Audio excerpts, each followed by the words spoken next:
रविवार को प्रधानमंत्री नरेंद्र मोदी गुजरात के भुज में बनाए गए एक स्मारक का उद्घाटन करेंगे।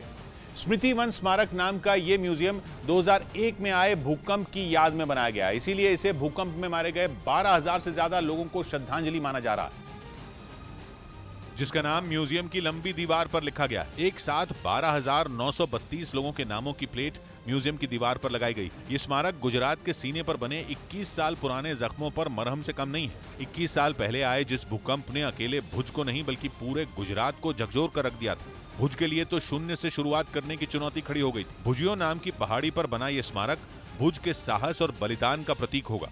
पिछले 21 साल में भुज को दोबारा खड़ा करने के लिए जितने भी कदम उठाए गए हैं, उन सब की झलक इस स्मारक में दिखेगी। पहाड़ी पर कई हिस्सों में बने स्मारक को बनाने का काम कई साल से चल रहा था, जो अब जाकर पूरा हुआ है। 2001 में जब गणतंत्र दिवस के दिन राजपथ पर देश की ताकत का प्रदर्शन हो रहा था, ठीक उसी वक्त गुजरात में जोरदार भूकंप आया था। सुबह 8:46 पर गुजरात के भुज में लगातार 2 मिनट तक भूकंप के जोरदार झटके महसूस किए गए थे। केवल इन 2 मिनटों ने भुज को दशकों पीछे पहुंचा दिया था। भारत के इतिहास में सबसे ज्यादा तबाही मचाने वाले जो भूकंप गिने जाते हैं, उनमें भुज के इस भूचाल को शामिल किया जाता है। 12,932 लोगों की जान इस भूकंप की वजह से चली गई। करीब 1 लाख लोग ऐसे रहे जिन्हें इलाज के लिए अस्पतालों में भर्ती करवाना पड़ा था, और इतने लोगों का इलाज चुनौती इसलिए बन गया क्योंकि भुज का सरकारी अस्पताल भी मलबे में बदल गया था। फिर भारतीय सेना और रेड क्रॉस ने मिलकर लोगों के इलाज का इंतजाम किया था, लेकिन अस्पताल ही क्या, सैकड़ों सरकारी इमारतें, ऐतिहासिक स्मारक, स्कूल, मंदिर, सब कुछ कुदरत के इस वार की चपेट में आ गया था। 2 लाख से ज्यादा घर ऐसे थे जो पूरी तरह बर्बाद हो गए थे, और 9 लाख से ज्यादा घर ऐसे थे जिन्हें मरम्मत की जरूरत थी। मतलब ये कि लाखों परिवार भूकंप के बाद बेघर हो गए थे। लेकिन इतनी बड़ी तबाही के बाद भी भुज दोबारा खड़ा हो गया।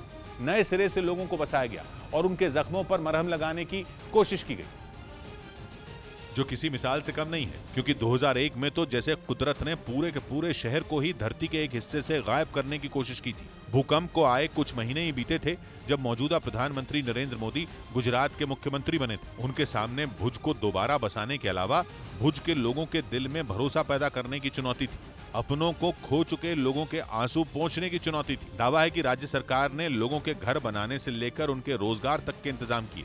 भुजियो नाम की पहाड़ी की चोटी पर बना यह स्मारक गुजरात की उसी लड़ाई का प्रतीक है। 11,500 वर्ग मीटर में फैले स्मारक में तकनीक और कला का बेजोड़ संगम दिखेगा।